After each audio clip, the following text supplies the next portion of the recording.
family mode.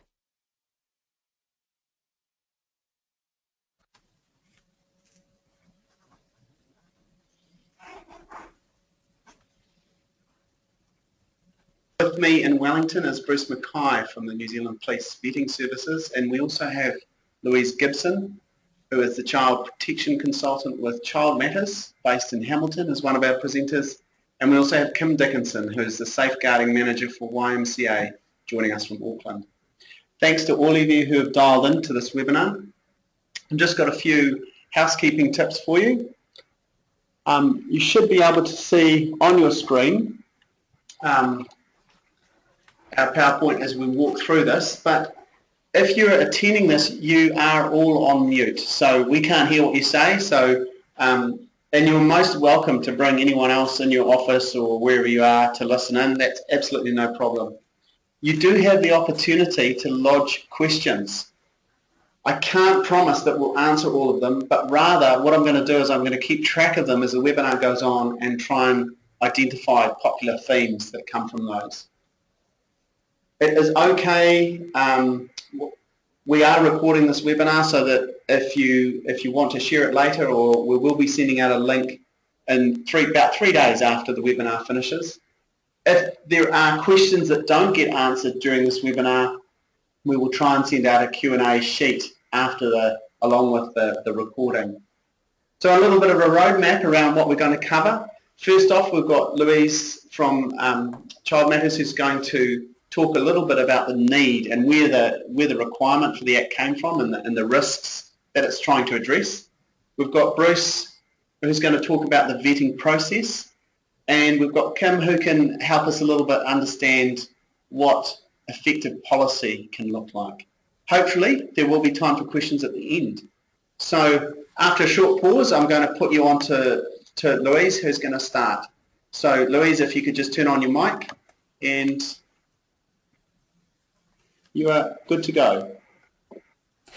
Hello, my name is Louise Gibson, and I, like Rob said, I work on behalf of Child Matters, but my main area of experience has come from being a detective in the UK Police in the Child Abuse Investigation Unit, and I am significantly trained in the interviewing of child sex offenders. So I would go to speak to child sex offenders post-conviction, post-probation and corrections, and I would risk assess them to see how much risk they pose to society and the communities that they now live in. And that's where my area of sort of, knowledge comes from in regards to trying to protect people from, vulnerable children. So that gives an overview of my background. So what I intend to do is have a chat with you with regards to why we've got this Act in New Zealand, and what's it trying to achieve and what's it trying to stop. So a brief kind of history to the Vulnerable Children's Act is it actually came from the White Paper. The White Paper was released in 2012. It's probably the most influential document released, I think, with regards to child protection in New Zealand in the past 10 years. It came out of the Green Paper in 2011, where the government asked frontline practitioners, frontline people who engage with children every day in their working practice, how do we change the way we work to get better outcomes for children? Because what we've established over the last sort of 20 years, New Zealand has ranked significantly high in their abuse rate internationally. So the last statistic that came out for New Zealand in terms of the global sort of rankings, New Zealand came 5th in 2009 when it was to do with developed countries, and that meant that out of a 5-year period there was 55 children that died as a direct result of maltreatment. So that statistic ranks us in the same sort of bracket as countries like Mexico and America in how they protect their children. So the government and New Zealanders decided that's not good enough for our children and we need to make changes. And if you want to change the output, you need to change the input. And and that's essentially where the white papers come. We need to change the input in terms of what we're doing to protect our children, to change the output to protect them. So the white paper goes in some details about what we've done historically that hasn't been great to protect our vulnerable children. And what was identified by the white paper is there was massive discrepancies in how we protect our children, not only in terms of what organisations do, but simple things like where the child resides. And what I mean by that is in some areas of New Zealand, they were really good at safety checking all people that have access to children and are super flash at it. But in some areas they weren't. Now, I talk to convicted sex offenders all the time, and one thing that was a recurring message when I was having a chat with them is that they talk to each other. And all they would do is have a chat with each other and say, right, which areas are not particularly good at checking, safety checking or monitoring child protection in those organisations. And they would suggest an area and then they would go to that area. That's why we get pockets of offending. So, you know, if you think of a map of New Zealand, they would just go to a place where they know in New Zealand that they are more likely to get unsupervised, unsafety checked access to children. So what the white paper says is we need some level of consistency. It shouldn't matter where in New Zealand a child lives, they should have the same level of checking. So there's lots of information come out of the white paper, and what they've done is have legal changes. So the Vulnerable Children's Act got royal assent on the 1st of July 2014, and it's talking about the legal requirements, what you have to do in law. So safety checking is a part of that, and also child protection policies. So what I need to kind of set the scene for you guys is why we are here. Now, for me as a police officer, it's really simple in terms of offences. To commit any offence, you need two very, very basic ingredients. One of those is motivation, and the other is opportunity. Now, organisations or services for children provide that opportunity, and we don't know the motivation of people. So we need to control. The only thing we can control is the opportunity. So the way you need to look at it is, does your organisation present an opportunity to gain access to children? If it's a yes, you need to start thinking about reducing that opportunity and have a safer recruitment, a better child protection policy. You know, I've never ever come across a child sex offender that has told whoever they're volunteering with or whoever they're gaining employment with the reasons behind that employment. They never say, I'm here because I have an unhealthy interest in children. They're here, that they mask that by saying that they want to, you know, work with children because they like them or whatever. So no one will come out with that motivation. So we need to assume that, you know, everyone, it needs to be checked fairly. So don't fall into this, you know, horrible trap of stereotyping that has been sort of plagued child sexual offenders for years. You know, one thing I've noticed from my work in New Zealand, across New Zealand, is we have a very strict stereotype of offenders, so we're not particularly robust in checking them. And you know, a case highlighted in Taranaki really exacerbated this point in 2013. A young lifeguard, lifesaver, was convicted of sex offences against a 15-year-old girl, and the way that was concluded in court, the way that they're allowed to continue their abuse, was because he didn't fit the mould of a child sex offender, i.e. he was a lifeguard, he was good looking, he was young, so they were really relaxed in checking those type of people. So before we kind of get in the nuts and bolts of what is a safer recruitment, you just have to understand that you have to have a level playing field. So what does the safer recruitment require you in law? Well, the sections 21 require people employed or engaged to work that work with children and involves regular or overnight contact with children to be safety checked. So we get a lot of questions with regards to, does my organisation need to be safety, you know, compliant with the VCA, or you know, is it legally obliged? You know, if you need to know the ins and outs of whether your service fits the criteria for being governed by the Vulnerable Children's Act, then you can always go to Schedule 1 of the Vulnerable Children's Act that lists that criteria. So it's basically anyone that provides what they call a regulated service. It's very unlikely that people who provide, you know, outdoor ed to schools and so on and so forth would not be governed by this Act, because it's very clear it includes local authority services. So even if it's the activity is at a local swimming pool, then you would be governed by the Vulnerable Children's Act, and so on and so forth. And also it's to do with funding. So what they're saying with funding is, if it's funded by any state organisation, including, ACC, then again it would be governed by the Vulnerable Children's Act. So for me, if you are wondering whether you are legally obliged to be under the Vulnerable Children's Act, then go to the Schedule 1 of the Vulnerable Children's Act, and there's a list of services. But for me, you're asking the wrong question. It's very, very simple. Does your service, does your organisation provide service to children? Does it have access to children? If it does, then you need to be adopting a good child protection culture within your organisation. So what they've done within the Vulnerable Children's Act is said, yep, you need to have safety checking on new and existing employees, and Bruce will talk about those safety checking. In terms of the Vulnerable Children's Act, what they're asking is a risk assessment of all the information collated. So I'm going to talk about that in a second. But what they've done is they broke the children's workers down to core and non-core. So what they've said in the Vulnerable Children's Act is children's workers need to be paid workers or undertaking unpaid work as part of an educational vocational training course, which is basically a student.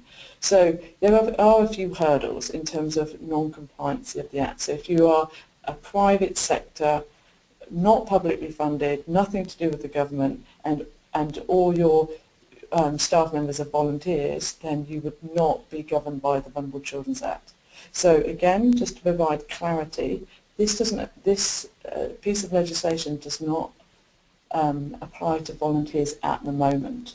So it only applies to paid staff or essentially students, and then your children's workers. And then there's some time frames that sit around when you need to check your core members and your non-core members. The reason why I'm highlighting this, because I know Bruce is probably going to talk about this after me, but what I want you to do is understand the risk. This is why we're here. It's the risk to children. So what I want you to do is stop concentrating on whether you have to be compliant. You should be thinking, I want to be compliant. We're trying to create a safe environment for our children. To change the output, we need to change the input, and we need to get over this notion of whether I'm compliant or not compliant. It shouldn't really matter. If your organisation is providing a service for children and their parents aren't present, and you assume primary responsibility and authority over that child while providing that service, then you need to be ensuring your staff and your volunteers are safe to do so. That's best practice. It shouldn't really matter whether you're a regulated service or you're being paid.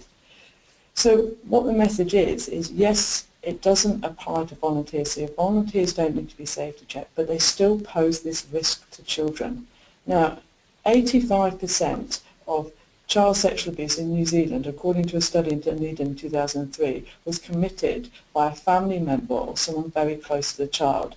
I know, in my experience as a police officer, I'm sure Bruce will echo this after me, that is bang on the money. The majority of my reports of concerns that I investigated were around family members or someone close to the child. A lot of these people volunteer for these services that you may be providing. So what they identified in the white paper was they identified that we've got this area, i.e. volunteers, who are comprised of members of the community and parents who we're really relaxed about because of who they are, but actually statistically they pose the most risk to children. So again, what I want you guys to think about is actually stop and think about the risk to the child as opposed to compliancy. So treat volunteers, it doesn't really matter whether they're getting paid or not. It's about what you're assessing is their access to children. And if you've got parents or volunteers in your service that you're providing to children, you've got to be thinking they have the same access and pose the same risk, if not more, if you think of the statistic I've just said, than our paid staff. So we need to treat them the same as our paid staff. So I would recommend, and Child Matters recommends, that we safety check anyone that has access to children. And what I want to do is kind of give a little bit of a practicality that sits around that, because going back to what I said before about motivation opportunity, we don't know people's motivation, so we need to monitor that opportunity. So if you have a look at my slide, you'll see it says core children's workers, non-core children's workers, and that applies to being paid staff, as I said. But what I always encourage people to do is apply those definitions to volunteers, because all you need to do is take away the paid or funded bit. What I want you to assess is the access, not whether they're paid. And what I mean by that is think about your overnight camps, think about your activities and your recreation activities, and think about the access your people, volunteers or paid staff, have to children. And I want you to risk assess that access to see, how much safety checking you need to do. And what I mean by that is if you've got someone who's helping out at a swim class and there's only one of your staff members present and there's 30 children, is it plausible that that volunteer will have at some point primary responsibility or authority over that child? The answer is yes. So they pose as much risk as whether they're getting paid or not as a core children's worker, so you need to treat them the same, if that makes any sense. So kind of just to sum up what I'm trying to kind of articulate is I know a lot of people are getting really zoned in on compliancy and whether they need to do it. You need to look at the Vulnerable Children's Act, but I can guarantee only a few will not be governed by the Vulnerable Children's Act, and that's the private sector essentially. And then what you need to do is have a look at your staff. It doesn't apply to volunteers, it doesn't apply to parent helpers, but what we're saying is it should do, and you need to be assessing the risk and the access, not whether they're paid. And don't fall into the trap of they don't fit into a stereotype, they don't fit into a mould, or they're a family member of the child, so they're sweet as. What we need to do is have some level of consistency, and I know Kim will be talking about consistency of actions with the child protection policy. So it's all about understanding and recognising the need for safety checking. The resource I'm showing you now is a book that we co-wrote, and it's talking about safer recruitment for safer children. Now Bruce will talk about screening and vetting, but the thing that I need to kind of touch on before I finish off is this risk assessment. So the Vulnerable Children's Act states that you have to collate a lot of information and then do a risk assessment. So who does that risk assessment? I would always argue for every organisation to have a designated child protection person, someone who has a higher level of knowledge regarding child protection, and they would be the best person to risk assess them. But this is basic common knowledge. It's looking at the history of the 5-year work history of the person that you're recruiting, checking the referees and checking the credential of referees, checking their qualifications, checking 2 forms of ID. They haven't just made these up. These are all a consequence of things happening historically in New Zealand where people have forged their qualifications or they forged their ID and gained access to children to commit offences. Often people say, the high-profile cases in the media are often teachers and coaches, and people often say to me, why are there so many teachers that commit offences against children? You're asking the wrong question. They're child sex offenders first, and they will gain employment and education, gain employment in coaching to gain access for children. So we need to make sure that they are who they say they are and they're safe to be having that access. And the last thing I'll sort of talk about before I hand over back to Rob is this child protection focus question in the interview. So what it says in the Vulnerable Children's Act is that you have to have a formal interview, a face-to-face, and it can be on Skype. But what we're saying is you need to have a child protection focus within that interview, and that is to try and establish people's values and beliefs that sit around child protection. So, instead of having a formal interview where you ask them why they want the job and what attributes they're going to bring to the job and so on and so forth, it's actually identifying how they behave in certain child protection situations. So, a good one for a school camp would be, how would you behave if a child makes contact with you via social media, or if you get invited to become part of a secret Facebook group, how would you react to that situation? So what I'm saying is trying to devise child protection questions that are likely to happen in the situation or service that you're providing. If you're going away from a child's home for the first time and they get upset, a good question would be asked is, well, what would you do to console a child that's missing their parents, and so on and so forth. So what they're saying is, yes, you need to do the risk assessment with regards to their referees, their work, their history, their ID, but when you go to the formal interview part, there should be a section around child protection. And in this book, there is a list of questions that you can ask the candidate that's applying for a job within your organisation to tease out those values and beliefs. And again, what I'd encourage you to do is to use those questions with your volunteers as well. So if you have a volunteers within your organisation and you have an evening where you have volunteers and you talk about logistics, like who's doing what, that would be an ideal time to have those questions ready to ask the volunteers because they have the same access to children. So my time is up, it's 2:20, so I'm going to hand back over to Rob and be available to questions at the end. Nice one, Louise. Thanks for that. And just so our listeners know, we'll endeavour to provide a link to that booklet on safer recruitment when we send out the post-webinar materials. And now we've got Bruce McCoy from Police Vetting Services. So I'll just hand over to Bruce. He's in the same room as me.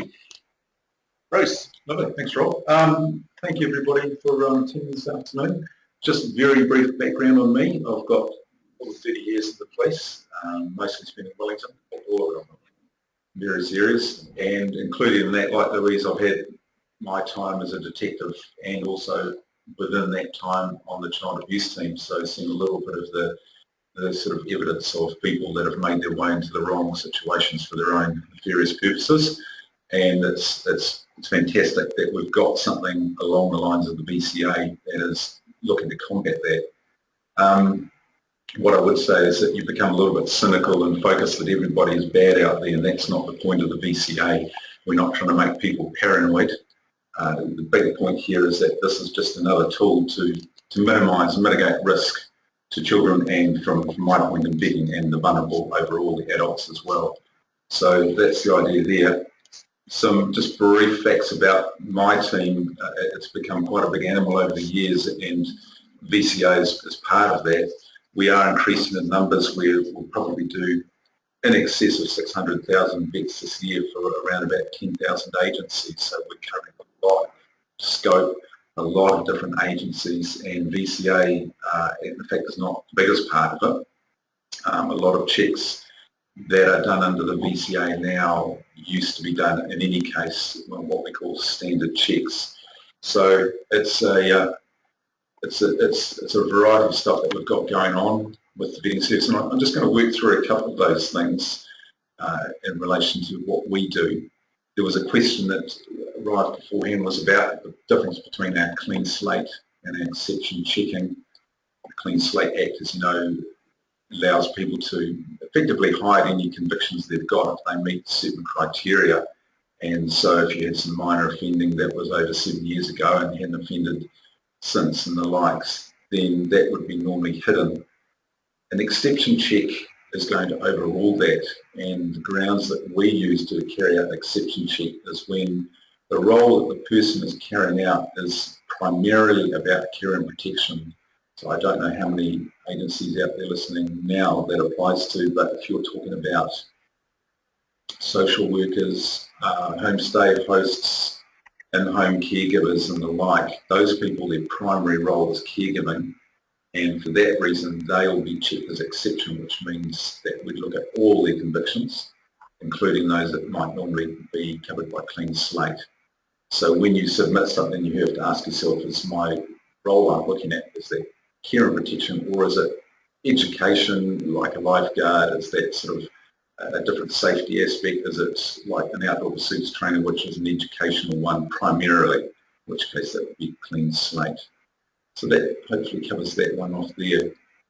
The Vulnerable Children Act that we're talking about today, as I say, that forms part of what we do, and I think Louise has actually quite nicely covered off on a lot of that kind of stuff in relation to the requirements and what you can do for the Vulnerable Children Act. And some of the things, and I'll reiterate them because they are quite important that people understand, because we've got to be careful that we're not breaching any policy or legislation by carrying out bits that shouldn't be done under the BCA. And one of them obviously is only for the estate and local body funded agencies, so funded through the government essentially, indirectly or directly. And that you can't vet volunteers under the VCA, but a key thing here is prior to the VCA, as I said before, we were doing what we call standard checks, and the difference between a standard check and a VCA check is actually very, very minimal. There's not a lot of difference, and it only really relates to certain circumstances with core workers.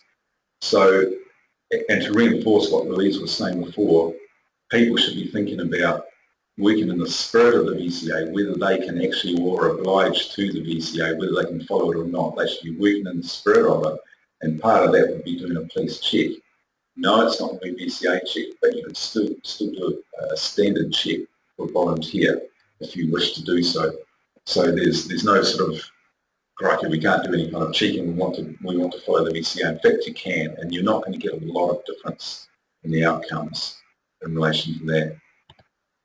The other one was your core workers, and just pushing this point because it's something that try not to give legal advice because that's not my area, but core workers with specified offences, convictions that are under the legislation, they cannot be employed. There's implications about employing them to work if they don't have an exemption, which everybody can apply for if they have a specified offence. So we encourage people just to be aware of the law around that in relation to people that are in those core roles, which means they have a lot of access to children, or a high level of access to children, and they need to look at the consequences of they aren't somebody to work in a role like that when they've got that kind of conviction. I'm just going to push a little bit on the time frames that impacts on us majorly, and I will talk about the time frames for us as well. Probably got a bit off topic here, but the VCA has created a bit of a spike in terms of people suddenly wanting to or having to carry out safety checks, and which includes checking us. So that's created big spikes for us. We're in the middle of our normal spike at the beginning of the year, and that impacts majorly on our ability to cover off on service levels. So we're really keen that people work at getting their vets done, but don't leave it until suddenly the 29th of June and throw them all at us, because that's just going to come unstuck badly. So in relation to that, there's that one that has to be done by the 1st of July 2018, and for non-core workers by the 1st of July in 2019 as well. Just in relation to moving on from there, while I can, I have the captive audience. I know it's a hot topic at the moment. It's the cost recovery that's going to be coming in, that's been implemented by Parliament. It's going to be coming in mid-year. Cost recovery will affect most agencies. If you are a registered charity now, it won't. And if you do 20 or fewer vets per year, it's not going to affect you as well until you go over that 20 or 21 point of vets.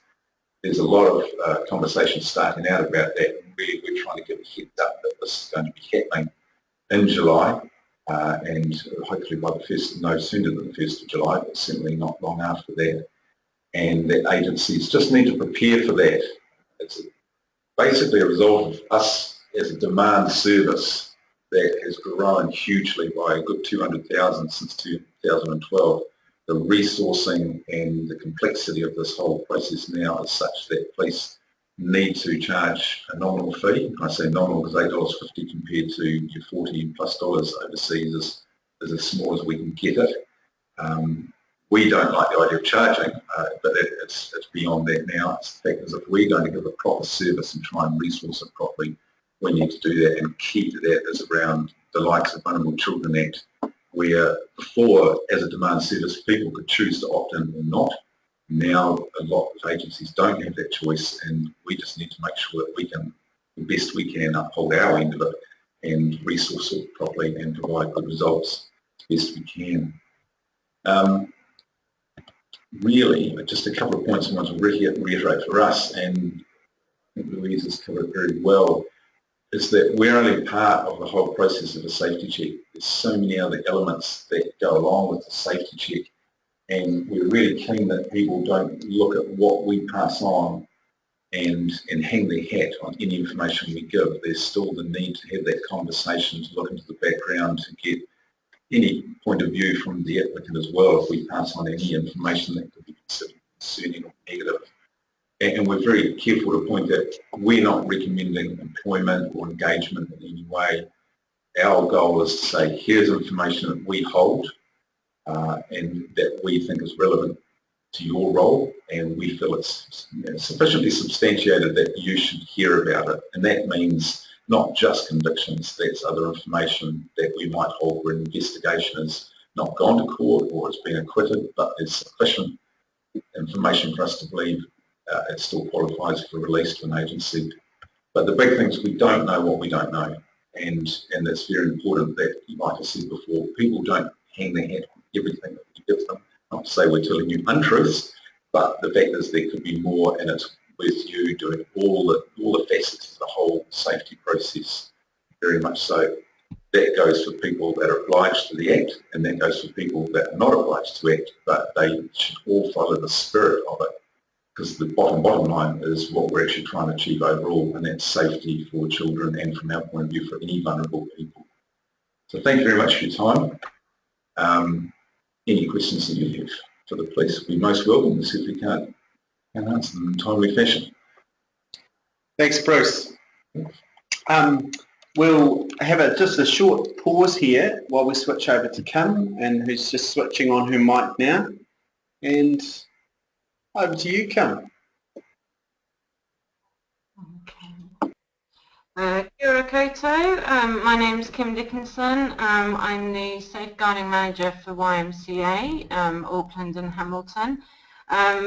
My main role here is supporting us in working towards gaining accreditation as a child safe organisation, and a huge element of that is policy work, and I have quite a strong background around child protection policy work, hence being able to offer some support here.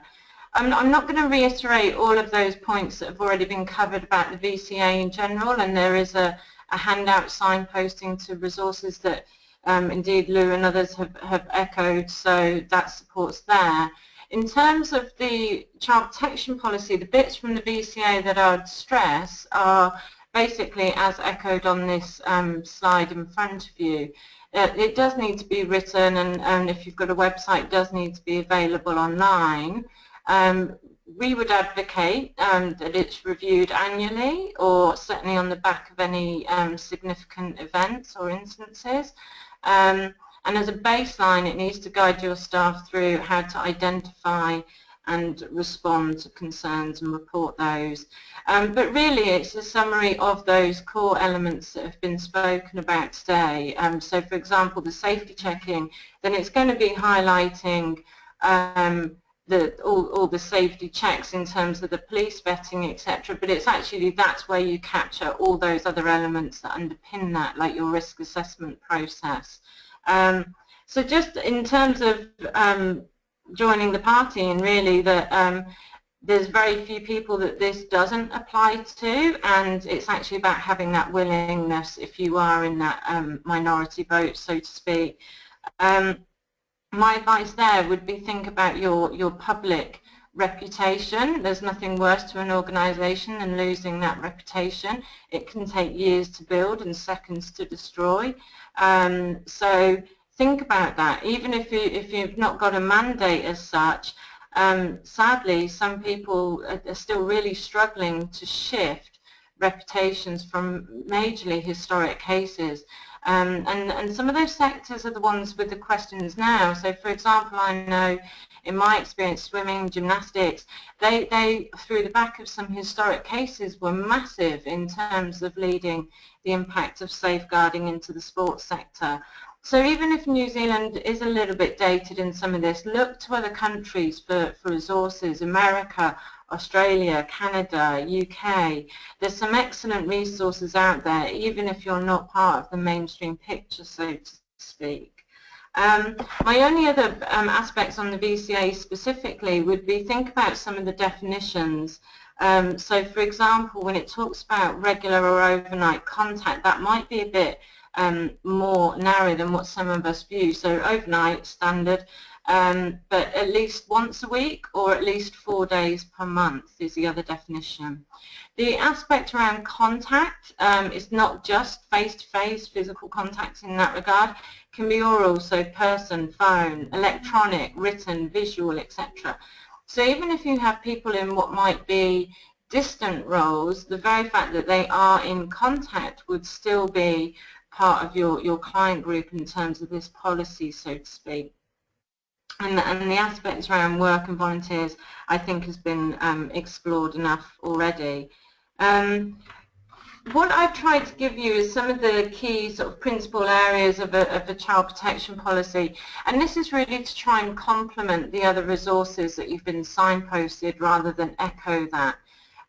What we're working towards are 7 key strands, and they're standard strands if you're looking to adopt a culture of child protection within your organisation. And really, that's what your policy should be reflecting, is your culture. It's a course of actions basically set around a guide of rules and guidelines. It shouldn't just be how you're looking to meet or implement your legal requirements. That to me is a tick box exercise. This is about reflecting your values, your morals. So, for example, in YMCA, like in New Zealand, we don't have mandatory reporting, so we've adopted a mandatory reporting process for all of our staff because we are that committed to child protection. It's about reflecting your position around vulnerability in child protection. We've heard from Louise how New Zealand represents quite poorly in terms of child maltreatment statistics. So actually, if we're going to be part of that early intervention, we need to be reflecting that and everyone stepping up to the plate for that. Aspects that I'd encourage you to think about which underpin these points are things like your audience. Your policy needs to serve your organisation, but stakeholders as well. You need to bring people with you, not just do this in isolation. But principally, an effective policy should be serving your staff as well as children and young people. So think about your reach. Who are you regarding as staff? Is that including volunteers, contractors, etc.? My encouragement there would be thinking about perception. If someone or something can be viewed as your staff or your service, then treat it as such, because if it goes to a negative case, certainly one that gets media attention, that's exactly how it will be reported. There won't be any distinction amongst that. So I would limit your vulnerabilities and just certainly work to that perception model. Think about who you regard as a child, young person. Again, in legislation at the moment, there's significant variance around the maximum age of a child or young person. We've decided to work to up to 18 years, but you need to consider your relevance to engagement with welfare structures around that, and if they don't work to similar age groups, how do you manage concerns when you are working to a slightly higher age group?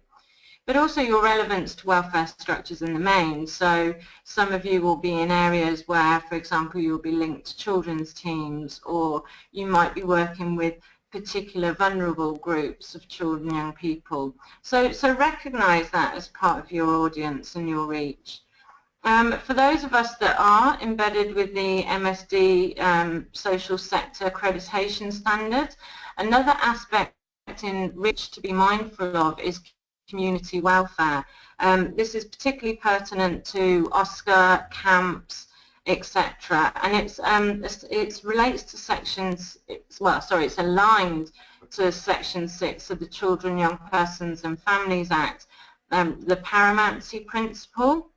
So this is again just broadening it, and it's almost taking it away from just being around child protection, and it's actually saying our role within the community. So if we become aware of concerns that could be affecting children, other people in other settings, what do we do there? Do we step up? Don't we? Is it not our problem? Or vulnerable adults if we've got concerns around family violence. So it's broadening our policies to make sure that some of those components are reflected as well. If you're not a regulated or accredited service, I don't see any harm in mirroring those that are as much as possible We've all got different challenges and barriers, but it's certainly good practice. Induction and training, well, that's a core fundamental. If you're not actually equipping staff with skills, knowledge, and the behaviours that you expect, then you're not actually driving that attitude change or that skill base within your settings. Otherwise, it's all just theoretical. So these are key fundamental areas that you should be thinking about, as is involving others. You know, you've got to work with other people to make sure that everyone's playing their part. And it's about doing with, not to. I think that's key if you want to establish a cultural change. The identifying and responding, well, these are fundamental areas that you need to think about and baseline principles of the VCA. So, for example, categories. What do you recognise as being the categories of abuse? You might reflect those that child, youth and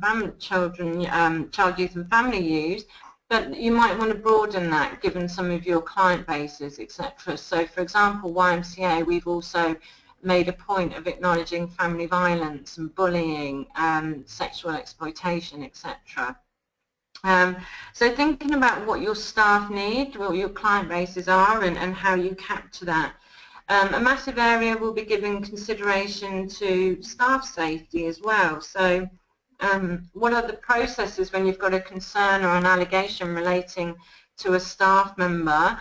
How is that going to be managed? How are you going to work with other agencies, for example, children, youth and family, or police, partner agencies, etc. You might need to engage with them. It could also be thinking about your prevention strategies within this. So a massive part of that is having a code of conduct, so that you get some clear consistency within your practice that helps limit staff from being exposed to additional vulnerabilities around possible allegations or misunderstandings. But also how your organisation supports child-safe culture. So your policy should really be reflecting that as a golden thread throughout. It's great having designated people, by all means, and I support that in terms of its advocacy. However, it's not really a sole person's role or responsibility. It needs to be everyone's role and responsibility, and that will be some of the impact, is actually how you're setting that up as a culture. So, for example, for YMCA, we've got a safeguarding committee to make sure that that responsibility is shared amongst all our business units. We have safeguarding champions who are additional frontline staff that people can go to for advice and guidance. But some of the main areas for consideration will be those operational areas and indeed how they influence on practice. So as well as the fundamental areas that I've highlighted, think about your environments. I mean, do you have any isolated or vulnerable areas? So, for example, for us, a key area of consideration is changing rooms, or any rooms that have poor visibility. We work to a baseline of people should always be in the line of sight of another staff member or adult, etc. So your code of conduct, as I talked about, so that adherence to boundaries, behaviours, what language you view as appropriate, discipline strategies that are appropriate, and taking out those components that could make staff vulnerable, or certainly having clear processes around them. So, for example, the giving of gifts, etc. Supervision, your child to staff to child ratios, rather, acknowledging any positions that could be vulnerable, so those that are lone workers or have significant contact with children and young people. But I would also say this is the importance of bringing people with you. So it's just remembering you're a service, you're not a babysitter, and actually sometimes it's going back to customers and confirming what the service expectation is, and making sure that our staff are safe within that, so that everyone's playing their part, so to speak.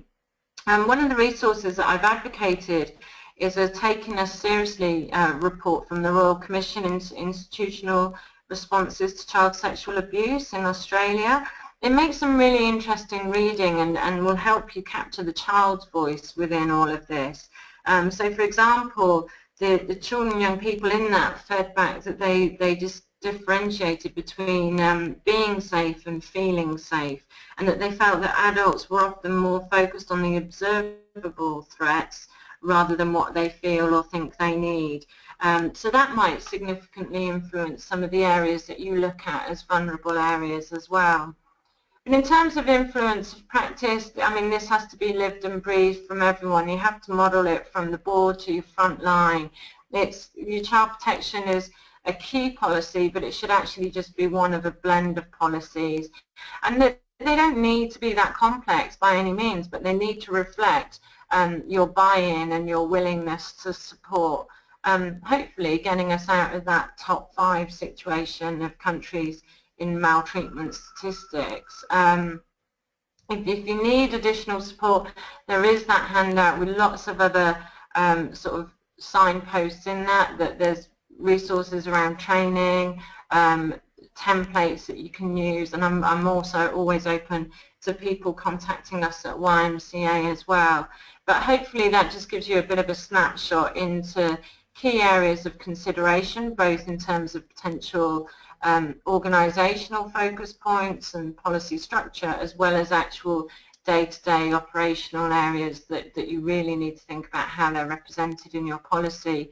And it's about working with staff, not necessarily putting handcuffs on them or making it difficult. We don't want to lose that humanistic element. We just want to make sure that everything's safe as much as possible. So I think that's it, Rob. Brilliant. Thanks for that, Kim. We've had a few questions from the audience, and we'll just move with those. And just since we've just finished talking to you, Kim, one question we've had is just around where people could look for templates for good practice in terms of good examples of child protection policies, and just particularly so people get a sense of how much detail they need to go into with these for different contexts. Have you got any tips for the listeners on that?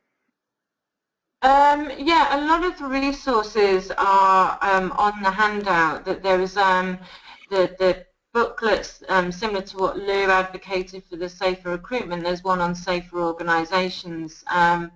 There's also Child Matters themselves, like they have a really good website section on child protection policies with some fact sheets, resources there.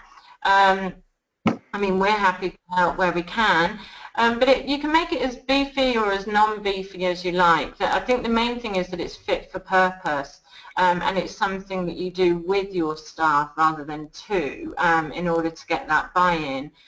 Some of the best things to do is look at your equivalents, but in other countries. We do need to recognise that New Zealand is behind in this sector. So look at your Australian, you know, sister or brother companies, your UK, your Americans, and you can pull a lot from there.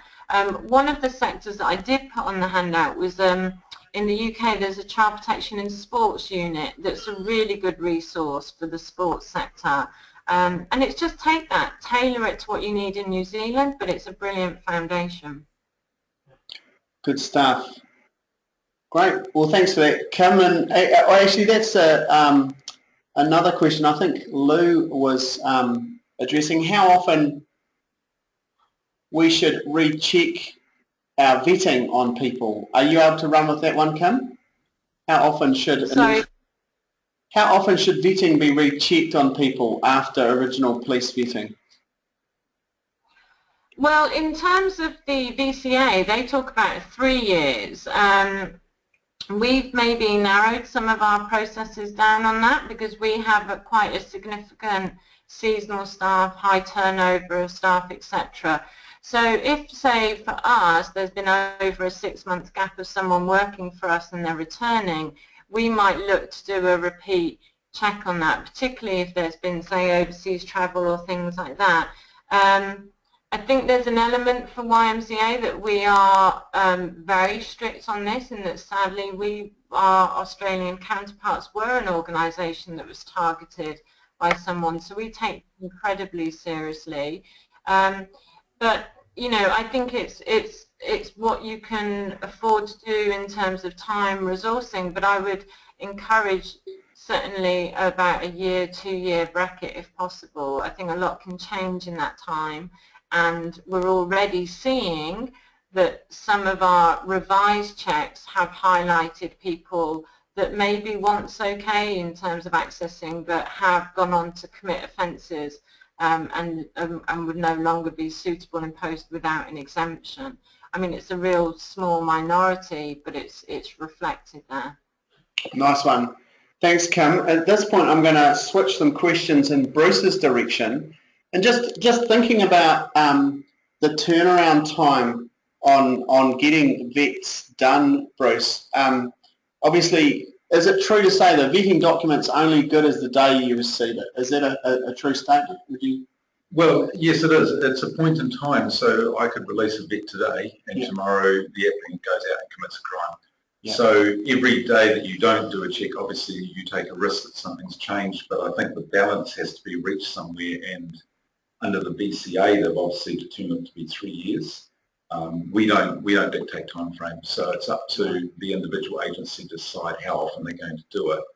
And with BCA, one thing we do, it's just something we do because we can with the technology, is we will monitor the applicant in terms of if they have a specified offence or conviction that pops up in our system after they've been vetted. It will alert us, because if they're a core work and they've got that specified offence, they can't work there. So that's one thing we do until the next vet comes up. So there's a little bit of safety check going on for the high-end stuff.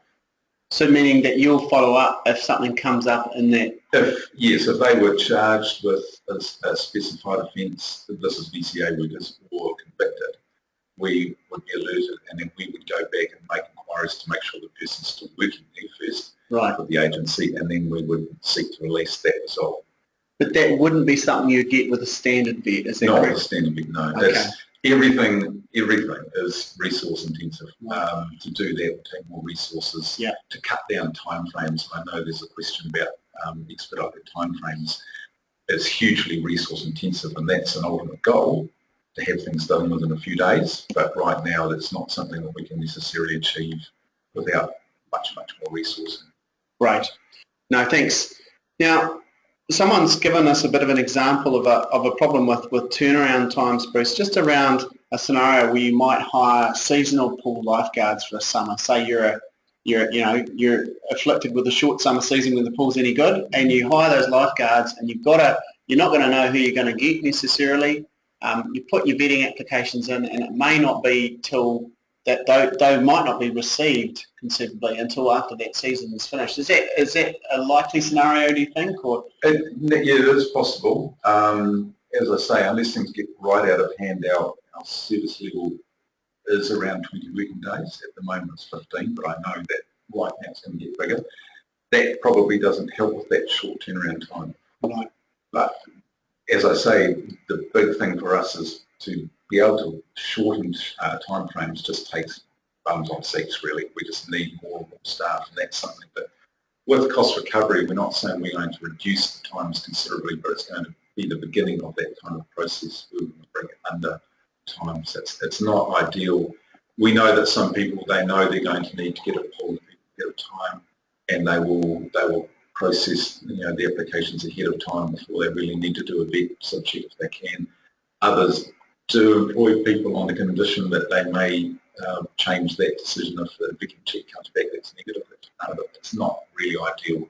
So there's no one size fits all, unfortunately. It's definitely a scenario that occurs that right now we can't just solve immediately, because it goes across all those agencies I've talked about potentially.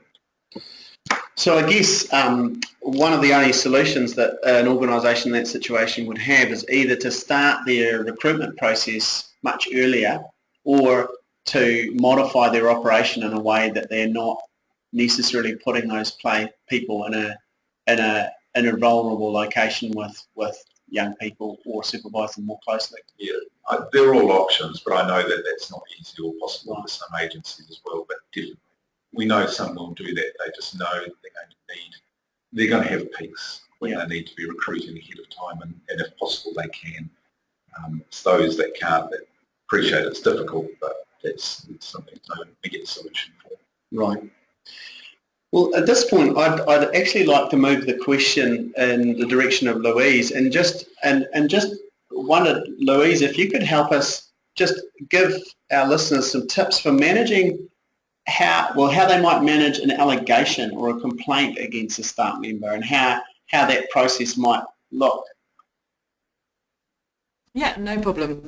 So as Kim effectively highlighted in the child protection policy, you should really have what we advocate is a flow diagram about how you're going to manage internal allegations. So how you deal with that disclosure should be no different whether it was a disclosure against a non-member of staff. So your staff need to make sure that it's not differs in any way. So you manage that disclosure, and then what we advocate is for you to directly report that to your line manager or the person that would oversee in your employment policy any allegations or any complaints. We advocate for 2 people to investigate internally any allegations against staff. One, that designated child protection person that we really push for, and the other, obviously the manager of the organisation. That manager, it should also be written in your child protection policy, that manager must make contact with Child, Youth and Family and or the police depending on the allegation, and their investigation should always take priority, and you should be instructed by the Child, Youth and Family and police in regards of that. What we don't want to see, which is highlighted from the white paper, the way that internal investigations have been happening across New Zealand historically hasn't been great. So what we're trying to advocate is transparency and trust. If you're transparent in how you're going to deal with the allegations, it creates trust in people engaging in your service. So detailed in your child protection policy exactly how you deal with that. So, like I said, deal with the disclosure as per your policy, and then named person has to report to Child, Youth and Family and police. And what we try and advocate as well is to use words, specific words. Don't use words like timely or practical. These are jargons. Let's stay away from jargon. Say immediately, and what I mean by immediate is that's defined as within 24 hours, within whatever it is. So a strict kind of flow diagram of a hierarchical system of who's going to go and seek external consultation and report that to Child, Youth and Family and the police, and that internal allegation to create trust within your organisation and that consistency, 2 people to investigate it. One, the human resources side, and the other, the child protection side. So that's what we kind of look for. Nice one. It must be incredibly traumatic if you are a staff member and you are on the receiving end of an allegation. Mm-hmm. Any tips for employers helping employees with that? Because obviously they're innocent until anything else is fully established. Yeah, I just want to reaffirm something that Bruce says. I don't want everyone to come away from this webinar thinking everyone's there to offend against children. Allegations do happen because children do make false allegations. We're not going to say that they don't. They have done. So it's trying to make sure that we're fair. Support the staff member. So there should be contingencies in place in probably, in your employment policy. What we're saying as well, don't duplicate everything. If it's already in an existing policy within your organisation, just signpost them. So support is essential. And I've investigated a disproportionately high number of teachers because they're so vulnerable to allegations, not because they offend against children. So when you have that element of vulnerability, you need to make sure that allegations are treated fairly. And for me, the terminology that you use that sits around that, if you live in a small rural community of New Zealand and you suspend the staff posing an allegation, that's going to get out in the community straight away, and the person's going to be guilty in the community, irrelevant of the investigation. So, being subtle, I'm not saying cover it up, but just be subtle about the terminology you use, and just have that level of transparency and support. Support the staff member, make them aware of what's going on, make them aware of what they need to do, and know that they can have a support person for them, a representative for them throughout the process, and make sure it's fair. That's all, and that's why we encourage two people as well, because we've all worked for organisations where we don't get along with our boss, and if we think that they're investigating us and we have a personal clash with our boss, then how fair do you think that investigation is going to be? So always advocate for two and a support person. Nice one. Well, folks, that pretty much brings us up to time, and I'd like to thank all our presenters, Bruce, Louise and Kim, but I'd also like to thank Nicole Ramage, who's in the background here working the webinar, and particularly like to thank all of you who dialed in today to listen in. Thanks for your time, and we'll be in touch soon with a copy of this webinar and as well as any other supporting information that goes with it. Thank you.